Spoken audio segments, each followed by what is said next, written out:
সুপ্রিয় দর্শক, ইসলামী ব্যাংক উন্নয়নে বাংলাদেশ অনুষ্ঠানে আপনাদের সবাইকে স্বাগত জানাচ্ছি। আমি সৈয়দ আশিক রহমান। আজ আমাদের আলোচনার বিষয় পোলট্রি খাত সাপ্লাই চেইন নির্বিঘ্ন রাখতে করণীয়। আর এই বিষয়ে আলোচনার জন্য আজ আমাদের সঙ্গে স্টুডিওতে আছেন বাংলাদেশ পোলট্রি ইন্ডাস্ট্রিজ অ্যাসোসিয়েশনের ইসি মেম্বার, সাপ্লাই চেইন বিশেষজ্ঞ কৃষিবিদ অঞ্জন মজুমদার এবং বাংলাদেশ পোলট্রি অ্যাসোসিয়েশনের সভাপতি সুমন হাওলাদার। অনলাইনে যুক্ত আছেন বাংলাদেশ কৃষি বিশ্ববিদ্যালয়ের পোলট্রি সায়েন্স বিভাগের অধ্যাপক ডক্টর সুভাষ চন্দ্র দাস। দর্শক, বিপুল কর্মসংস্থান সৃষ্টি, পুষ্টি তথা আমিষের যোগান এবং গ্রামীণ অর্থনীতিকে শক্তিশালীকরণের মধ্য দিয়ে জাতীয় অর্থনীতিতে গুরুত্বপূর্ণ অবদান রাখছে পোলট্রি খাত। কিন্তু মুরগির বাচ্চা ও পোলট্রি ফিডের উচ্চ মূল্যের কারণে দেশে মাঝে মাঝেই এ খাতে তৈরি হচ্ছে অস্থিরতা, ব্যাহত হচ্ছে সাপ্লাই চেইন, অস্বাভাবিকভাবে বেড়ে যাচ্ছে মুরগির মাংস ও ডিমের দাম। ক্ষুদ্র প্রান্তিক খামারিদের অভিযোগ, কর্পোরেট খামারি ও ফিড উৎপাদকদের কারসাজিতে ইতিমধ্যে 50,000-এর বেশি খামার বন্ধ হয়ে গেছে। এতে কাজ হারিয়ে বেকার হয়েছেন 1.5 লাখের বেশি কর্মী। অনেকে বাধ্য হয়ে বেছে নিচ্ছেন কন্ট্রাক্ট ফার্মিংয়ের পথ। বিশ্লেষকদের কেউ কেউ বলছেন প্রশিক্ষণের মাধ্যমে উন্নত খামার ব্যবস্থাপনা, সরকারের টেকসই মনিটরিং ও নিয়ন্ত্রণ ব্যবস্থা, চাঁদাবাজি ও মধ্যস্বত্বভোগীদের দৌরাত্ম্য নিয়ন্ত্রণ করে সাপ্লাই চেইন নির্বিঘ্ন রাখা, মুরগি ও ডিম সংরক্ষণের আধুনিক অবকাঠামো গড়ে তোলা সহ কিছু উদ্যোগ গ্রহণ করে ফার্ম টু টেবিল মডেল বাস্তবায়ন করা গেলে দেশের পোলট্রি খাতকে টেকসই একটি খাত হিসেবে গড়ে তোলা সম্ভব। এক্ষেত্রে বিদ্যমান চ্যালেঞ্জগুলো মোকাবেলা করে কিভাবে একটি নির্বিঘ্ন সাপ্লাই চেইন গড়ে তোলা যায় তা নিয়েই আজ আমরা আলোচনা করব ইসলামী ব্যাংক উন্নয়নে বাংলাদেশ অনুষ্ঠানে। আলোচনায় আপনাদের সবাইকে স্বাগত জানাচ্ছি। জনাব সুমন হাওলাদার, পোলট্রি খাতকে একটি সম্ভাবনাময় খাত বলা হচ্ছে, তাহলে বিগত বছরগুলোতে 50,000-এর বেশি খামার বন্ধ হয়ে গেল কেন? আসলে আমাদের পোলট্রি খাত সম্ভাবনাময়, এটা বাস্তব কথা। এবং আমাদের প্রান্তিক যারা খামারি আছে, প্রায় 1,60,000-70,000 খামারির মতো, তাদের মাধ্যমে এটা গড়ে ওঠে। আমরা পোলট্রি, ডিম এবং মুরগি উৎপাদনে স্বয়ংসম্পূর্ণ বাংলাদেশ। তবে আমরা কর্পোরেট গ্রুপ যারা আছেন তাদেরও অবদান বাংলাদেশে আছে। তারা প্রযুক্তি নিয়ে আসছেন, তারা বাচ্চা উৎপাদন করেন, ফিড উৎপাদন করেন। কিন্তু এই যে বাজারটা, তাদের একটা চক্রান্ত আমরা মনে করি যে টোটাল শিল্পটাকে আগে তারা ফিড ও বাচ্চা পর্যন্ত ছিল, যখন ডিম এবং মুরগি উৎপাদনে তারা গেল তখনই আমাদের প্রান্তিক খামারিদের কমে যাওয়ার একটা সংখ্যা বেড়ে গেল, লসের সম্মুখীন হতে হচ্ছে। আমরা উৎপাদন খরচের বিপরীতে আমরা যৌক্তিক মূল্য পাচ্ছি না। কখনো বাজারটা অনেক বেড়ে যাচ্ছে, কখনো আবার ডাউন হয়ে যাচ্ছে। তো এই যে বাজার ওঠানামার একটা জায়গা এবং মধ্যস্বত্বভোগী, ফিডের দাম বৃদ্ধি, এটার দিকে সরকারের নজর নেই। বাচ্চার দাম সরকার বেঁধে দিলেও এটা কোম্পানিগুলো মানে না, তারা তাদের গতিমতো তারা চলেন। সরকারি মিটিংগুলো করেন, মিটিংয়ে একভাবে সিদ্ধান্ত হয়, মিটিং থেকে বেরিয়ে তারা তাদের মন গড়া সিদ্ধান্ত তারা আমাদের উপরে চাপিয়ে দেন। তো এই কারণে আমরা উৎপাদনে টিকে থাকতে পারছি না, আমাদের উৎপাদন খরচ বেশি হচ্ছে, অন্যদিকে আমরা ন্যায্য মূল্য পাচ্ছি না, আবার ভোক্তারও কষ্ট হচ্ছে ডিম এবং মুরগি কিনতে। তো সেখানে আমরা বলবো যে আসলে সরকার যদি প্রান্তিক খামারিদের দিকে এখনই নজর না দেয় এবং টিকিয়ে রাখার জন্য ব্যবস্থা না করেন, তবে ভবিষ্যতে কিন্তু সম্ভাবনায় যে খাতটা ছিল প্রান্তিক পোলট্রি শিল্প বা ডিম এবং মুরগি, এটা কিন্তু আসলে বিপদগ্রস্ত হবে এবং বাধাগ্রস্ত হবে। তবে সর্বোচ্চ সরকারের চেষ্টা করা উচিত, কর্পোরেট গ্রুপ যারা আছেন তারা নীতিমালা মানছেন কিনা, সরকারের কথা শুনছেন কিনা, এবং প্রান্তিক খামারিদের স্বার্থটা সরকারের এখনই বিবেচনা করা উচিত। তা না হলে ভবিষ্যৎ আমাদের জন্য অন্ধকার হয়ে যাবে। ধন্যবাদ আপনাকে জনাব অঞ্জন মজুমদার। দেশের পোলট্রি বাজার কিংবা পোলট্রি খাত খুবই নাজুক অবস্থায় চলে গেছে। হুটহাট করেই মুরগির মাংস, ডিম, ফিডের দাম বেড়ে যাচ্ছে, একটা অস্থিতিশীল পরিস্থিতির সৃষ্টি হচ্ছে। এর পেছনে আসলে দায়ী কারা, এর কারণ কি, আপনার বিশ্লেষণ শুনতে চাই। ধন্যবাদ আপনাকে। পোলট্রিতে আমরা আজকে যে জায়গাতে আমরা দাঁড়িয়ে আছি, আমি যদি খুব একটা ন্যারেটিভ তৈরি করতে চাই, যেটাকে আমি বলবো যে কনফ্লিক্ট অফ ইন্টারেস্ট। এখানে দুইটা পক্ষের ইন্টারেস্ট আছে, একটা হচ্ছে ভোক্তা আর একটা হচ্ছে উৎপাদনকারী। আর বাফার যে দুই পক্ষের মধ্যে ব্রিজ হিসেবে সরকার কাজ করতে পারে। তো আমাদের এখানে আমরা যেই জিনিসটা প্রিডিকশন করতে পারছি না যে আমার আসলে সিজনাল ভিত্তিতে কতটুকু গ্রোথ হতে পারে চাহিদার, সেটা আমরা কিন্তু পারছি না। দেখে কিন্তু হুটহাট করে দামটা বেড়ে যায়, আবার কিছুদিন পরে কমে যায়। পোলট্রি সাপ্লাই চেইনে আমার প্রায় এখন 17-18টা স্টেক হোল্ডার আছে। প্রত্যেক স্টেক হোল্ডারের স্টেকের ওরা ওদের স্বার্থ দেখবে। সরকার এখানে সকলকে সমন্বয় করতে হবে, যেটা আমরা বলছি যে একটা পোলট্রি উন্নয়ন বোর্ড করতে হবে, যেখানে সবাই সব স্টেকের কথা বলবে। আমরা দেখাচ্ছি যে আমি অপরাধ করিনি, বারবার কথাটা হচ্ছে যে আমি অপরাধ করিনি। এখানে অপরাধ না করার ফিরিস্তি আমরা দিচ্ছি। আমরা আসলে ওটা চাই না। আমাদের জন্য যেমন যে ইন্টিগ্রেটর উৎপাদনকারী, ইন্ডাস্ট্রিয়াল উৎপাদনকারীরা যেমন দরকার, আমাদের যে দেশের যে প্রান্তিক যাদেরকে বলি বা অর্থাৎ জেনারেল খামারি তাদেরকেও দরকার আছে। কারণ এখানে কি হচ্ছে, এখানে আমরা দেশের জিডিপিতে গ্রেট কন্ট্রিবিউশন রাখছি, বিশাল একটা জব ক্রিয়েশন হচ্ছে। আমার এখানে প্রায় 60 লক্ষ বা 6 মিলিয়ন মানুষের প্রত্যক্ষ পরোক্ষ কর্মসংস্থান হচ্ছে, গ্রামীণ অর্থনীতিতে টাকার প্রবাহ বাড়ছে। এই জায়গাগুলোকে আমাদেরকে আগে ন্যারেটিভটা তৈরি করতে হবে। আমি গ্রামীণ অর্থনীতিতে টাকার প্রবাহ বাড়াইতে চাই কিনা, আমি যে মানুষগুলো কর্মসংস্থানের মধ্যে আছে এগুলোকে আমি কি জোর করি বা এমন কোনো ফাঁদ পেতে রেখে আমি ওদেরকে কর্মচ্যুত করতে চাই কিনা, এটা একটা ইম্পর্টেন্ট বিষয়। যদি কর্মচ্যুত তাদেরকে করি, তারা কোথায় যাবে? আপনার কথাই বললেন যে এই যে 17-18টা স্টেক হোল্ডার আছে আপনি বলছেন এই খাতে, তো দেশের পোল্ট্রি খাত এখন যেভাবে এগোচ্ছে, যে ভার্নারেবল সিচুয়েশন, অস্থিতিশীল অবস্থায় যাচ্ছে, তাতে কি ক্ষুদ্র খামারি কিংবা প্রান্তিক খামারিরা কি আদৌ টিকে থাকতে পারবে, নাকি তারা একেবারে বিভিন্নভাবে বিলীন হয়ে যাবে? আমি মনে করি যে হয়তো তারা তাদের শেষ পুঁজিটা খোয়ানো পর্যন্ত তারাই স্ট্রাগল করবে। ধন্যবাদ অধ্যাপক সুভাষচন্দ্র দাস। মাত্র কয়েক বছর আগেও ডিম মাংসের মতো পোলট্রি পণ্য বিদেশে রপ্তানির পরিকল্পনা করা হচ্ছিল, অনেক সুন্দর সুন্দর কথা বলা হচ্ছে, অথচ এখন ডিম আমদানি করে চাহিদা পূরণ করতে হচ্ছে। কেন উল্টো পথে হাঁটতে শুরু করলো দেশের পোলট্রি খাত? ধন্যবাদ উপস্থাপক মহোদয়, আপনাকে অসংখ্য ধন্যবাদ। এবং আপনার এই যে অনুষ্ঠান উন্নয়নে বাংলাদেশ, এই অনুষ্ঠানে আমি স্বাগত জানাই। আমি দুই একটি উদাহরণ দিয়ে বলি, আমাদের দুজন বক্তা যেভাবে বলেছেন। প্রথম বিষয়টা হলো কি, যে কর্পোরেট বলছি বড় বড় খামারি, যখন এই শিল্পের যখন শুরুটা হয়, তখন কিন্তু 80-র দশক, 90-র দশক বা 2000 এই সময়টা এই পোল্ট্রি শিল্পের খুবই একটা মানে রমরমা একটা সময় ছিল, খুব ভালো একটা গ্রোথ ছিল। সেই সময় কিন্তু এই কর্পোরেট যারা ছিলেন তারা কিন্তু সকলে তাদের ম্যান্ডেট ওনারা নিজেরাই নির্ধারণ করেছিলেন যে ওনারা একদিনের বাচ্চা উৎপাদন করবেন এবং সেই বাচ্চা প্রান্তিক খামারিকে দেবেন। আর দ্বিতীয় হলো তারা ফিড উৎপাদন করবেন এবং সেই ফিড ওনারা বিক্রি করবেন। কিন্তু কর্পোরেট যারা আছেন তারা কখনো ওই সময়টায় নিজেরা ডিম উৎপাদন করবেন, বাণিজ্যিক ডিম, নিজেরা বাণিজ্যিক ব্রয়লার উৎপাদন করবেন, এইটা কিন্তু ওনারা তখন মাংস উৎপাদন করবেন এরকম কিন্তু একটা নীতিমালা ছিল। হ্যাঁ, কিন্তু ওনারা যারা কর্পোরেট তারা যে ডিম উৎপাদন করবে, নিজেরাই মানে মাংস উৎপাদন করবেন, ম্যান্ডেট ছিল না। ওনারা শুধুমাত্র একদিনের বাচ্চা উৎপাদন করে প্রান্তিক খামারিকে দেবেন এবং ফিড উৎপাদন করে প্রান্তিক খামারিকে দেবেন, এটাই ওনাদের ম্যান্ডেট ছিল, ওনারা নিজেরাই, এবং ওনারা এই কাজটাই করতেন। কিন্তু বিগত 5-7 বছর যাবত আমরা লক্ষ্য করছি যে ওনারা নিজেরাই খাওয়ার ডিম উৎপাদন করেন, ফাইনাল প্রোডাক্ট ওনারা নিজেরাই এই ব্রয়লার উৎপাদন করেন। এখন এটা সুমন হাওলাদার বলছিলেন, বিষয়টা হলো কি, একজন কর্পোরেট খামারির সাথে একজন ক্ষুদ্র 500-1000 ব্রয়লার বা 5000 লেয়ার যে খামারি, উনি কোনোভাবেই, এটা একটা অসম যুদ্ধ, এটা একটা অসম একটা প্রতিযোগিতা, এটা কোনোভাবেই টিকতে পারবে না। কার কথা কে শুনবে? মন্ত্রণালয়, প্রাণী সম্পদ অধিদপ্তর, কর্পোরেট, আমরা ভোক্তা, কার কথা কে শুনবে? তার জন্য আমি সুস্পষ্টভাবে বলতে চাই, অঞ্জন মজুমদারের সুরে সুর মিলে অবশ্যই বাংলাদেশে দ্রুত ভিত্তিতে একটি পোল্ট্রি ডেভেলপমেন্ট বোর্ড হওয়ার প্রয়োজন। আর দু একটি বিষয় বলি, সেটা হলো কি, যে দেখেন বাংলাদেশে 2007 সালে আমাদের প্রথম কিন্তু এই এভিয়ান ইনফ্লুয়েঞ্জা হ্যাবক আমাদের দেশে আসলো। তখন 1,40,000 কিন্তু খামারি ছিল, ক্ষুদ্র খামারি।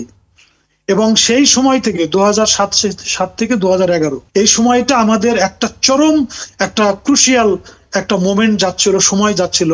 সেই সময়টা কিন্তু খামারি 1,40,000 থেকে কমে এটা 70,000, 75,000, 80,000।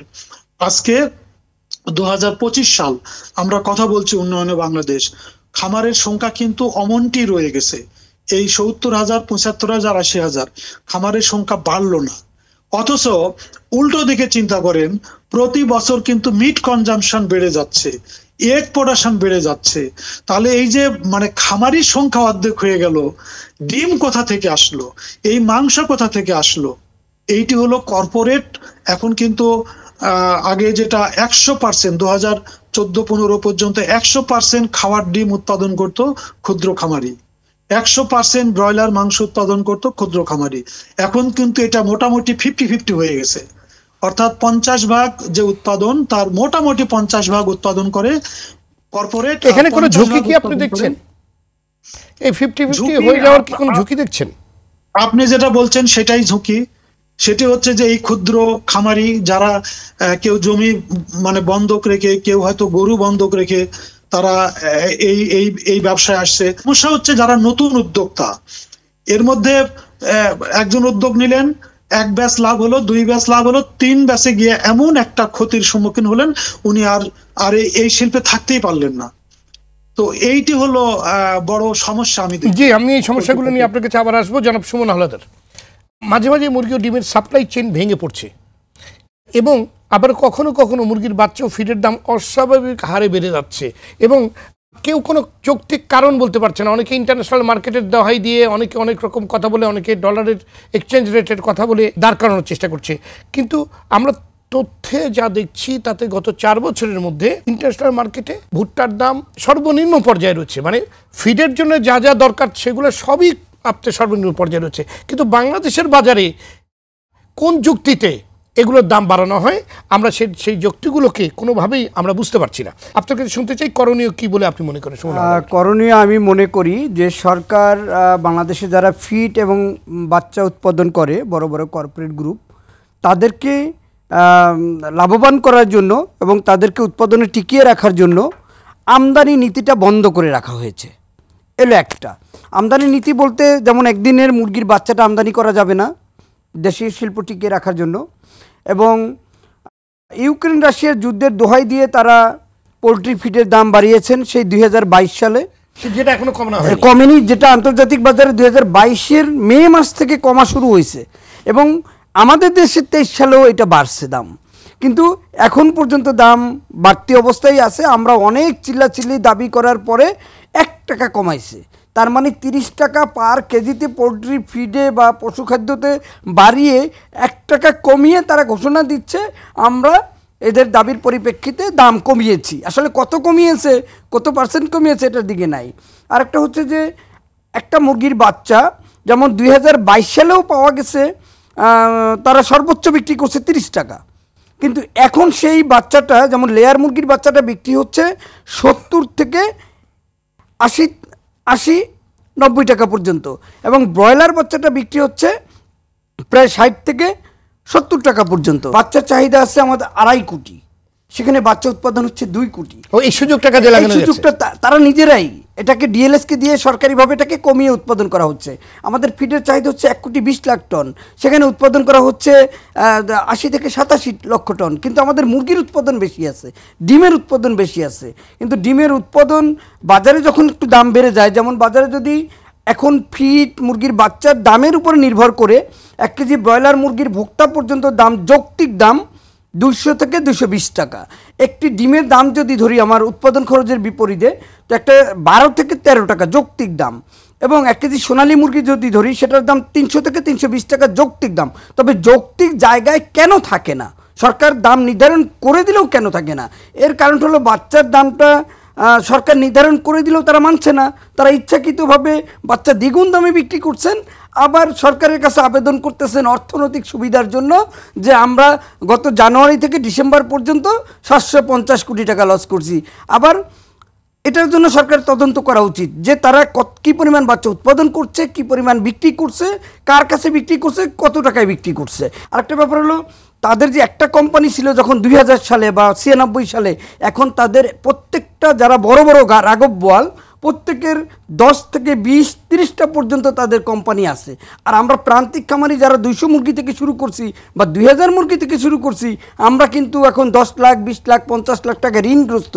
আবার খামারি বন্ধ হচ্ছে অধিক পরিমাণে, কিন্তু সমস্যাটা হচ্ছে নতুন নতুন আবার কিছু খামারি আসতেছে, যেমন ওই প্রাণী সম্পদ ট্রেনিং করা, যুব উন্নয়ন ট্রেনিং করা, বিভিন্ন সেক্টর থেকে একজন বন্ধ হচ্ছে আরেকজন চালু হচ্ছে, যার কারণে বাজারে কিন্তু এফেক্টটা তেমন পরিমাণে পড়তেছে না।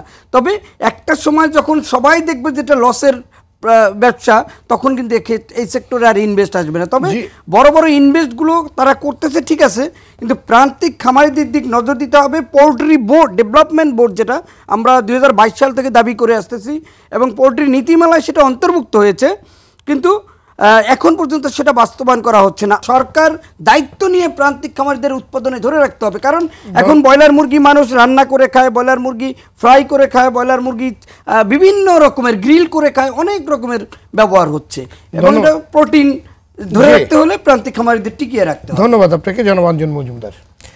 উৎপাদন ও বিপণন উভয় পর্যায়ে সাপ্লাই চেইন দারুণভাবে আপনার ব্যাহত হচ্ছে।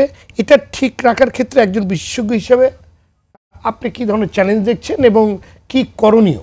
মানে থ্যাংক ইউ। আমি ওইভাবে মানসিক প্রস্তুতি নিচ্ছিলাম বলার জন্য, আপনি ওই প্রশ্নটাই আমাকে করছেন। এখান থেকে আমরা যে ওয়ে আউটটা কি হতে পারে, সে ওয়ে আউটটা প্রথমে আমি একটা জায়গাতে বলি যে ফাঁদের কথা বললাম না, ট্যারিফ। দেখেন আমাদের পোলট্রিতে ইন্ডাস্ট্রিতে এখন ট্রান্সফরমেশন ঘটছে, হাইটেক প্রযুক্তি ইনভলভমেন্ট হচ্ছে। ছোট্ট একটা জায়গার ভিতরে বইয়ের তাকের মতো করে আমি মুরগি রাখছি, ছোট্ট একটা জায়গাতে 50,000 1 লাখ মুরগি পালতেছে।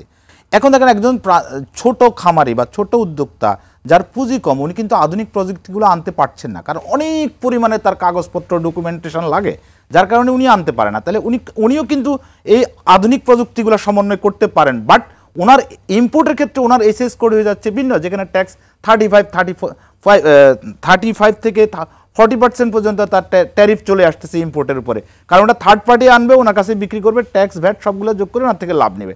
তাহলে আমরা যে একটা উন্নয়নের, পোলট্রি ইন্ডাস্ট্রির উন্নয়নের যে একটা সমতা, ছোটরা ছোটদের মতো করি, কিন্তু যে আধুনিক যে ট্রান্সফরমেশনটা হচ্ছে, তারা তো শ্রমঘন, তারা ওন ক্যাপিটাল ইনভেস্ট করে করছে, তাহলে তাদের ওখান থেকে ওরা ব্যাংক ইন্টারেস্টটা রিলিফ পাচ্ছে। বাট তাদের যে প্রযুক্তিগুলোর জায়গাতে সরকারের যে একটা দ্বৈত নীতি, যে ট্যারিফ দিচ্ছে তারা বেশি, যদি তারা যে আধুনিকায়ন করতে যায়, আর যদি কেউ কর্পোরেট বা অন্য পদ্ধতিতে ইন্ডাস্ট্রিয়াল ফরম্যাটে আনতেছেন, সব ডকুমেন্টেশনগুলো করছেন। দেখেন ছোট খামারিরা কিন্তু বিদ্যুতের 20% রিবিট পাচ্ছে না, যেটা অনেক রকমের কাগজপত্র চাপায় দিচ্ছে। হয়ারেস কিন্তু ইন্ডাস্ট্রিয়াল ফরম্যাটে পাচ্ছে। যে আপনারা এই বৈষম্যগুলোকে কমায় আনেন, কৃষিতে তো যারা কৃষক তারা কিন্তু সেচ পাম্পের উপরে সরাসরি রিবিটটা পেয়ে যাচ্ছে। আবার দেখেন মজার ব্যাপার কি, আমার একটা স্বতন্ত্র মন্ত্রণালয় আছে, মৎস্য প্রাণী সম্পদ মন্ত্রণালয়। আমি যদি আমার ফার্মের বিদ্যুৎ বিলের রিবেট নিতে যাই, আমাকে যেতে হচ্ছে কৃষি মন্ত্রণালয়ের কৃষি সম্প্রসারণ অধিদপ্তরের কাছে উপজেলাতে। তাহলে এই যে বিমাতা সুলভ আচরণ, এগুলো বন্ধ করতে হবে। আমরা দাবি তুলছি, বাংলাদেশ পোলট্রি ইন্ডাস্ট্রিজ অ্যাসোসিয়েশনের পক্ষ থেকে অলরেডি আমরা চিঠি ইস্যু করছি এবং মিটিংয়ে দাবি তুলছি যে প্রতি কেজি মুরগিতে যদি 10 টাকা কমে, তাহলে আমাকে কত ভর্তুকি দিবেন? প্রতিটা ডিমে যদি 1 টাকা করে কমে, তাহলে আমার যে উৎপাদন করছে কত দিবেন, আগে এটা ঠিক করেন। না হলে আপনার ওই সিলিং অকার্যকর, কারণ আপনার এই ফাঁদটাও কিন্তু আমার ছোট খামারিকে, জেনারেল খামারিকে বিতাড়িত করার আরেকটা কৌশল। তাহলে আপনাকে এটা ঠিক করতে হবে। সরকার এই জায়গাতে জাতীয় বাজেটে সরকার এখানে একটা বিশেষ প্রণোদনা রাখতে হবে। আমরা সারা বছরের জন্য এই প্রণোদনা চাই না, যখন এই টাইমটাতে 2-3 মাসের জন্য যখন ডাউন হয় প্রাইসটা, এই সময় যেন খামারি উৎপাদনকারী যেন টিকে থাকে, কারণ খামারি নিজের জন্য উৎপাদন করে না, ভোক্তার জন্য করে, রাষ্ট্রের নীতি কৌশলকে সাপোর্ট করার জন্য করে। আমরা যে আমাদের যে ক্রমাগত প্রোটিনের চাহিদা বাড়তেছে সেটাকে যোগান দেওয়ার জন্য। তাই এই জায়গাগুলোতে এই যে লুপ হোলগুলা, যে ট্র্যাপগুলাকে আমরা যত কমায় আনতে পারবো তত ভালো। আরেকটা হলো উৎপাদন ব্যবস্থা সাপ্লাই চেইন নিয়ে আপনি আমাকে বলছেন, সেটা হচ্ছে আলটিমেটলি যদি আমি প্রথমে বলছি যে আমার নেট জব ক্রিয়েশন, প্রান্তিক পর্যায়ে টাকার প্রবাহ বাড়ানো এবং মানুষের কর্ম যদি ঠিক রাখতে চায়, সরকারকে কতগুলো লাইবিলিটিস নিতে হবে। কারণ নিতে হবে, তাহলে আমরা আবার আমি গ্যারান্টি দিয়ে বলতেছি আমার খামারিরা সরকারকে আবার এটা ফুলে ফলে পুরো ফেরত দিবে। কেন ফেরত দিবে? সরকার এখানে একটা সমবায় ব্যবস্থা গড়ে তুলুক, একটা সমন্বিত সমবায়, যাতে ওই যে প্রান্তিক উৎপাদন ব্যবস্থার প্রোডাক্টটা ওই সমস্ত মধ্যস্বত্বভোগীদের থেকে বাদ দিয়ে যেন সরাসরি যে সাপ্লাই চেনের, প্রতিষ্ঠিত সাপ্লাই চেনের মাধ্যমে যেন এন্ড ইউজারের কাছে চলে যায়। সরকার সেই জায়গাতে কাজ করুক, আমরা সাপোর্ট দিবে as a supply chain expert হিসেবে। We are talking always about that. আমাদেরকে জন্ম দিচ্ছে প্রাণী সম্পদ অধিদপ্তর, এটা লাইসেন্স দিয়ে ছেড়ে দিচ্ছে। আমি জন্ম নেওয়ার পরে আমার দাম ভ্যালু কত হবে ঠিক করছে কৃষি বিপণন অধিদপ্তর, আর আমি যদি আমার ভ্যালুর থেকে একটু বেশি ভ্যালু হাঁকি, তাহলে আমাকে দাবড়াইতেছে ভোক্তা অধিদপ্তর। এই যে এতগুলো জায়গায় এত মানুষকে এত আমরা তো বারবার শাউট করতেছি। এই সমবায়ের যে উদাহরণটা দিলেন, এটা তো অত্যন্ত প্রমাণিত একটি, তাহলে সেটা আমরা পৃথিবী জুড়ে হচ্ছে, তাহলে সেটা আমাদের বাংলাদেশে আমরা ইন্ট্রোডিউস করতে পারছি। কেন আমরা একটা গোষ্ঠীকে মাথা মোটা হয়ে যাওয়ার সুযোগ দিচ্ছি, শরীর মোটা হয়ে যাওয়ার সুযোগ দিচ্ছি, আবার কাউকে আমরা একেবারে নীতি নির্ধারকরা দুর্বল, নীতি নির্ধারকরা বড়দের উপরে দুর্বল। আমি এই প্রশ্নটি নিয়ে আমাদের প্রান্তিক খামারিদের উপর আস্থা আমি আসবো, এই প্রশ্নটি নিয়ে আপনাদের কাছে আবার আসবো। অধ্যাপক সুভাষ চন্দ্র দাস, বড় বড় কর্পোরেট গ্রুপগুলো এখন পোলট্রি খাতের বিনিয়োগ করছে, পোলট্রি একটি লাভজনক খাত বলেই তো তারা এই খাতে শত শত কোটি টাকা বিনিয়োগ করছে। অন্যদিকে আমরা দেখছি ক্ষুদ্র বা প্রান্তিক খামারগুলো ক্রমাগত বিলীন হয়ে যাচ্ছে। কেউ কেউ বলছেন উন্নত টেকসই সাপ্লাই চেইনের মাধ্যমে প্রান্তিক খামারিদের বাঁচানো সম্ভব। আপনার পরামর্শ কি? ধন্যবাদ। আমি আমার পরামর্শে এই সুনির্দিষ্ট বিষয়ে আমার পরামর্শ দেওয়ার আগে একটি কঠিন বাস্তবতা বলি। সেটি হলো যে আপনি যেমন বলছিলেন অনেক দেশের উদাহরণ দিয়ে, কিন্তু কঠিন বাস্তবতা হলো আমাদের বাংলাদেশে প্রতি বর্গ কিলোমিটারে প্রায় 1100-1200 মানুষের বসবাস।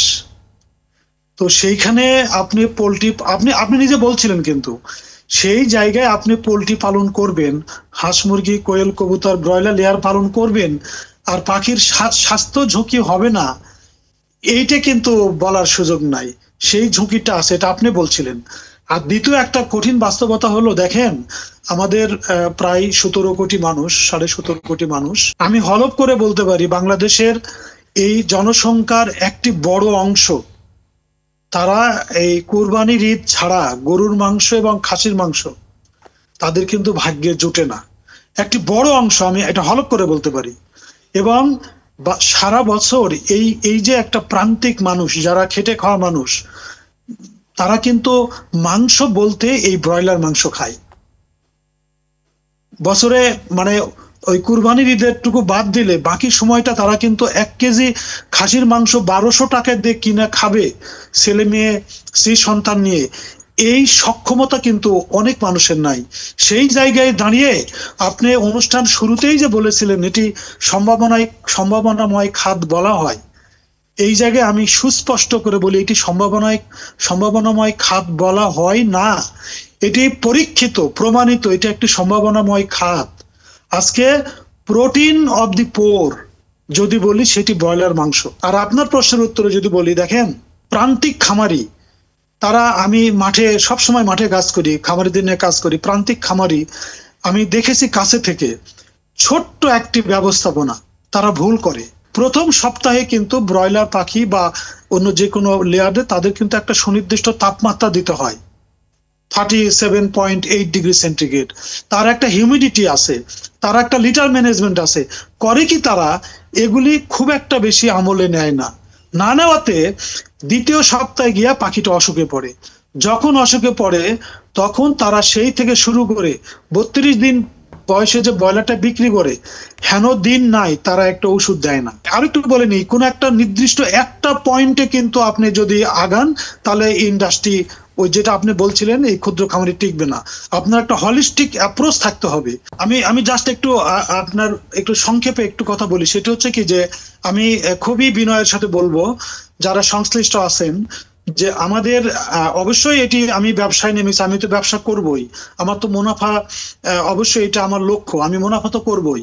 কিন্তু আমার বিনীত অনুরোধ হলো যাতে করে মুনাফাটাই একমাত্র লক্ষ্য না হয়। ধন্যবাদ। আমাদের আলোচনা একদম শেষ পর্যায়ে। আমি জাস্ট আপনাকে ছোট্ট একটা বিষয় বলি। দেখেন, ধরুন বাংলাদেশে ব্রয়লার মুরগি ছিল না কখনোই। আপনি কি মানে এখন যে দেশি মুরগির প্রায় 400 টাকা 500 টাকা 1 কেজি মাংস, ধরুন বাংলাদেশে ব্রয়লার নাই, আপনি কি বিষয়টা কল্পনা করতে পারেন যে দেশি মুরগির মাংস তখন কিন্তু এই খাসির মাংসের মতো আপনার 1000 টাকা কেজি কিনে খেতে হবে? তো সেই গুরুত্বটুকু আমি বিশ্বাস করি যে আপনার এই অনুষ্ঠানের মাধ্যমে এই ব্রয়লার মুরগি সস্তা, আমরা বলি গরিবের প্রোটিন, এই যে ডিম, আমি মনে করি যারা কর্তৃপক্ষ আছেন, মন্ত্রণালয়, অধিদপ্তর, যারা কর্পোরেট আছেন, যারা ক্ষুদ্র খামারি, আমরা সকলে, সাংবাদিক ভাইয়েরা, বিজ্ঞানী, আমরা সকলে বসি একসাথে কথা বলি। কারণ আপনার পাশে যে একজন গরিব কৃষক, সে তো একক না, তার পরিবার, তার সন্তান, সে যখন একবার একটা ব্যাচ তুলে 5 লক্ষ টাকা ইনভেস্ট করে যখন পুরোটাই তার লস হয়, তখন তো সে শুধু একা পথে বসে না, তার একটা সন্তান, দুটো সন্তান, সকলেই পথে বসে। এই বিষয়গুলো নিয়ে আগামীতে আমরা আরো আলোচনা করব। নিশ্চয়ই আপনি যুক্ত হবেন। ধন্যবাদ আপনাকে। আমাদের আলোচনা একদম শেষ পর্যায়ে জনাব অঞ্জন মজুমদার, আপনার পরামর্শ কি? মানে এই যে আমরা এই যে আলোচনাগুলো করছি, এখান থেকে তো বেরিয়ে আসতে হবে, তার জন্য আপনার পরামর্শ আমরা শুনতে চাই। আমি একেবারে পিন পয়েন্টে চলে যাচ্ছি। প্রথম কথা হচ্ছে যে ওয়ান হেলথ অ্যাপ্রোচে যাইতে হবে আমাদেরকে। ওয়ান হেলথ, সেটা হচ্ছে মানুষের স্বাস্থ্য, পোলট্রির স্বাস্থ্য, মাটি, পানি এবং বাতাস, এটার সুস্বাস্থ্য থাকতে হবে। কারণ এগুলো পরস্পরের সাথে খুবই কোরিলেটেড। সেগুলো ঠিক করার জন্য সরকার আমাদের গ্রিন বিজনেস পলিসিতে আমাদের পোলট্রি বিজনেসটাকে অ্যাডাপ্ট করাতে হবে। আরেকটা হচ্ছে যে আমাদের স্ট্যাটিস্টিক্স ঠিক নেই। আমরা বলছি 6 কোটি ডিম উৎপাদন করতেছি, এটা একেবারেই আজগুবি কথা। যদি 6 কোটি ডিমে আমরা উৎপাদন করে থাকি, আমার এত কোটি কোটি ডিম আমদানি করা কেন লাগে? এদিকে আমাদের এখন দেশের যে মুদ্রাস্ফীতি, আমরা এখন খাদ্যপণ্যের উপর সর্বোচ্চ ব্যয় করি, সেক্ষেত্রে মানুষ কিন্তু তাদের মানে যারা কম সামর্থ্যবান মানুষ তারা কিন্তু এখন তাদের খাদ্য তালিকা থেকে দামি জিনিসটা কাটে, যে কমায়। সেটা আমাদের দেশ মতো দেশে সেখানে মূলত প্রোটিনের উপর ছুরি চালায়, যে ডিম, মাংস, মাছ এগুলোর উপর ছুরি চালায়। তাহলে আমরা নিজেরাই সংকুচিত হচ্ছে, কিনতে পারতেছি না ডিম উৎপাদন। আসলে আমার দৃষ্টিকোণ থেকে বা আমরা যতটুকু ফিল্ডে কাজ করি জানি, এটা 3.5 কোটির কাছাকাছি কোনো একটা ফিগারে ডিম উৎপাদন হয়। তাহলে আমি কিনতে পারতেছি না, আমি খাইতেছি না, এই কারণে দেখা যাচ্ছে যে ওই যে 6 কোটির যে আর 3.5 কোটির যে ফাঁদ, রিয়েল টাইম ডাটা লাগবে। তাহলে ওই যে আপনি আমাকে শুরুতে বললেন যে এইভাবে হয় কেন, যখন এগুলা পৃথিবীর কোনো দেশে এইভাবে হয় না, কিন্তু সবসময় সামান্য একটু ইমব্যালেন্স হয় 2 দিনের জন্য, পাশের মার্কেট থেকে, পাশের জেলা থেকে সেটা ব্যালেন্স করে ফেলে। তো এই জায়গাতে একটা দক্ষ উইন সাপ্লাই চেইন লাগবে, সেটা যেন ভোক্তা থেকে মানে ভোক্তার কাছে যেন উৎপাদনকারী থেকে খুব স্মুথলি পৌঁছায়, প্রত্যেকের যেন ন্যারেটিভ থাকে, এই একটারটা কত লাভ করবে, এই একটারটা কত লাভ করবে, এটা একটা বিষয়। আরেকটা বিষয় হচ্ছে যে কন্ট্রাক্ট গ্রোয়িং নিয়ে খুব চর্বিত চর্চার একটা বিষয় থাকে। কন্ট্রাক্ট গ্রোয়িংটা পৃথিবীর প্রায় দেশে আছে, কিন্তু আমাদের দেশের যে প্র্যাকটিসটা কন্ট্রাক্ট গ্রোয়িংয়ের, সেটা হচ্ছে আমাদের সুমন হালদার ভাই সবসময় এটা নিয়ে মানে খড়গহস্ত থাকে। কন্ট্রাক্ট গ্রোয়িং তারা যে কনসেপ্টে দাঁড় করেছে সেটা হচ্ছে, না আমরা তো ওদের কাছে কিছু বিক্রি করতেছি না, ওরা আমাদের মুরগিগুলো লালন পালন করে দিচ্ছে, আমরা পার মুরগিতে বা পার কেজিতে তাদেরকে একটা সার্ভিস চার্জ দিচ্ছি। যদি তারা ভালো করে আউটস্ট্যান্ডিং রেজাল্ট তৈরি করে, সেখানে তাদেরকে অতিরিক্ত ইনসেন্টিভ দিচ্ছে। তো বিষয়টা যেহেতু চলমান, তাহলে আমাদের সরকারের তরফ থেকে একটা পলিসি তৈরি করার দরকার। না হলে কি হচ্ছে, ওই কন্ট্রাক্ট গ্রোয়িং থেকে যে মুরগিগুলো আসতেছে সেগুলোও কিন্তু আবার কমন সাপ্লাই চেনে যাচ্ছে, কারণ ওখানে উৎপাদন খরচ কম হচ্ছে, ছোট খামারে উৎপাদন করতেছে, বাট সেটা উৎপাদন খরচ কম হচ্ছে, কারণ যারা কন্ট্রাক্ট গ্রোয়িং করছেন তারা কিন্তু বলছেন যে আমার মুরগিটা সে লালন পালন করে দিচ্ছে। তখন ওনারা যখন ওই মুরগিগুলো মার্কেটে আনার 2 দিন আগে থেকে একটা মার্কেটে একটা মানে ম্যাচাকার একটা আসতেছে, তো আমার সাধারণ যে খামারিরা যারা নিজের বিনিয়োগ উৎপাদন করে, তাদের মুরগিটা কম দামে বাধ্য হয়ে মার্কেটটা পড়ে যায়। তাহলে যাতে ওই উৎপাদন এই উৎপাদনের মধ্যে একটা সমন্বয় তৈরি করার জন্য আমরা কাজ করতেছি, এবং আপনাদের মাধ্যমে আমরা সরকারের কৃষি বিপণন অধিদপ্তর, ভোক্তা অধিদপ্তর, প্রাণী সম্পদ অধিদপ্তর সহ সংশ্লিষ্ট পলিসি মেকিং লেভেলের ট্যারিফ কমিশন থেকে যারা আসেন, আপনারা আসেন। আমরা এটা একটা সবচেয়ে একটা প্রোটিন একটা ইম্পর্টেন্ট বিষয়। আগে চাইনিজ মানুষটা খাটো ছিল, প্রোটিনের কারণে আজকে অনেক লম্বা লম্বা চাইনিজ, আর আমাদের বাংলাদেশের মানুষ আরো খর্বাকৃতি হয়ে যাচ্ছে, কারণ আমরা এখন প্রোটিনহীনতায় ভুগতেছি। একটা সক্ষম মানুষের প্রতিদিন কিন্তু প্রায় তার বডি ওয়েট যতটুকু তত গ্রাম বায়ো অ্যাভেলেবল প্রোটিন লাগে। তো এখন একটা ডিম থেকে আমি 5 থেকে 6 গ্রাম প্রোটিন পাচ্ছি, আর একটু মাছ দিয়া সব কিছু মিলা, ভাত থেকে কোনো তেমন একটা প্রোটিন পাওয়া যায় না, ডাল থেকে কিছু পাওয়া যায়। তো আমি যদি আমার মানুষকে যদি প্রোটিনটা না দিতে পারি, সে হোক পাঙ্গাস মাছ, হোক তেলাপিয়া মাছ, হোক ব্রয়লার, হোক ডিম দিতে না পারে, তাহলে আমার এই যে মানুষগুলার যে আমরা একটা সুস্থ সবল বলি, আসলে সুস্থ সবল না, আমরা চাচ্ছি যে আমাদের জাতিটা মানে সুগঠিত হোক, স্বাস্থ্যবান হোক। ধন্যবাদ আপনাকে। ধন্যবাদ সুমন হালদার, আপনার পরামর্শ শুনে আমাদের আজকে আলোচনা শেষ করব।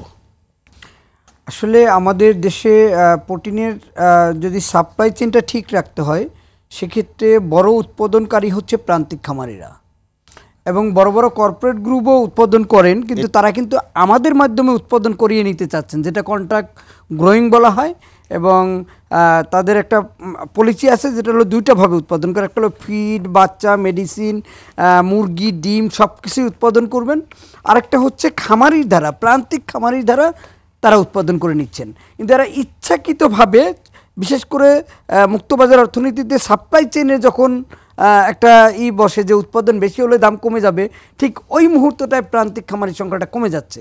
কারণ ওই সময় বড় বড় কর্পোরেট গ্রুপ কন্ট্রাক্ট গ্রোয়িংয়ের উৎপাদন খরচ কম, আমার উৎপাদন খরচ বেশি, তখন ওই কন্ট্রাক্ট গ্রোয়িং যখন বাজারে 30 টাকা কমে বিক্রি করে, আমারও 30 টাকা কমে বিক্রি। এখানে যে বারে বারে যে কথাটি উদাহরণ দেওয়া হচ্ছিল যে সমবায়, আমরা সমবায়টাকে কেন, এটা তো পরীক্ষিত, আমরা সমবায়কে কেন এখানে সমবায়কে আমরা একটা আমাদের অ্যাসোসিয়েশনের পক্ষ থেকে একটা অ্যারেঞ্জমেন্ট আমরা নিয়েছি, যে আসলে আমরা বড়দের সাথে যখন ফাইট করে পারতেছি না, সমবায় আপনাকে যেতে হবে। হ্যাঁ, আমরা সমবায়ের চিন্তা করতেছি, এবং আমরা সাপ্লাই চেনের একটা কাজ করতেছি যেটা উৎপাদন আমার ধারণা আমাদের গবেষণার যথেষ্ট অভাব আছে, আপনাদের দিক থেকেও গবেষণাটা থাকতে হবে। এবং আমরা যেটা আলোচনা করলাম এখানে কিন্তু পৃথিবীর বহু দেশে এমনকি পার্শ্ববর্তী দেশেও তাদের সমবায়টা কিন্তু দারুণভাবে কাজ করেছে, এবং সমবায়টা হলে সরকারের কাছ থেকে একটা প্রান্তিক চাষি যে সুবিধাগুলো পায় না, সমবায় করলে কিন্তু সেই সুবিধা। এটার জন্য আমরা সরকারের কাছে আবেদন করছি, এবং সরকার আমাদের সাথে যদি কাজ করে এবং বড় গ্রুপ, আমরা প্রান্তিক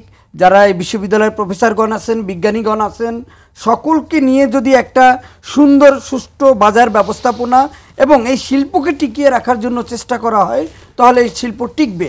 তা না হলে প্রান্তিক খামারি সামনের দিকে টিকতে পারবে না। কারণ বড় বড় কর্পোরেট গ্রুপ যারা, তার লার্জ স্কেলে উৎপাদন খরচ কম, উৎপাদনের মাত্রা বেশি, হ্যাঁ।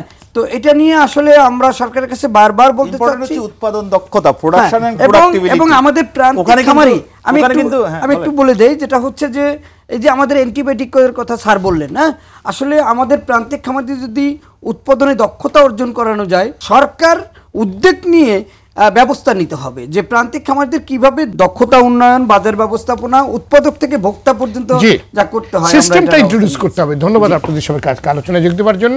দর্শক, আজকের আলোচনায় যেটা বোঝা গেল, নানা সংকট ঘিরে ধরেছে দেশের সম্ভাবনাময় পোলট্রি খাতকে। এর থেকে বেরোতে না পারলে পোলট্রি খাতের বাজার যেমন ভারসাম্যহীন পড়বে, তেমনি চরম ঝুঁকিতে পড়বে গরিবের আমিষের প্রধান উৎস, সেই সঙ্গে বাড়বে বেকারত্ব। সুতরাং একটি টেকসই পোলট্রি খাত গড়ে তুলতে সরকারকে আন্তরিক হতে হবে। সবার আগে তথ্য সংশোধন করে রিয়েল টাইম ডেটা ব্যাংক তৈরি করতে হবে। দেশে ঋতুভিত্তিক মুরগির মাংস ও ডিমের প্রকৃত চাহিদা ও যোগানের তথ্য নিরূপণ করতে হবে। ক্ষুদ্র খামারিদের সুরক্ষার ব্যবস্থা করতে হবে। তাদের জন্য পলিসি, আর্থিক ও প্রযুক্তিগত সহায়তার ব্যবস্থা করতে হবে। প্রয়োজনে পোলট্রি ডেভেলপমেন্ট বোর্ড গঠন করতে হবে। কর্পোরেট গ্রুপগুলো পোলট্রি খাতে বিনিয়োগের ফলে উৎপাদন ব্যয় ও স্বাস্থ্য ঝুঁকি কমবে। তবে কর্পোরেট গ্রুপগুলো যাতে পোলট্রি খাতকে গ্রাস করে ফেলতে না পারে, সেদিকে সরকারি কঠোর নজরদারির ব্যবস্থা রাখতে হবে। ক্ষুদ্র প্রান্তিক খামারিদের পণ্য নির্বিঘ্নে ভোক্তাদের কাছে যাতে পৌঁছে যায়, তার জন্য সমবায় পদ্ধতিতে একটি টেকসই ও সুষ্ঠু বাজার ব্যবস্থাপনা গড়ে তুলতে হবে। দর্শক, আজ এ পর্যন্তই। আগামী সপ্তাহে আবারও ফিরে আসবো। সে পর্যন্ত সবাই ভালো থাকুন, সুস্থ থাকুন। সঙ্গে থাকার জন্য ধন্যবাদ।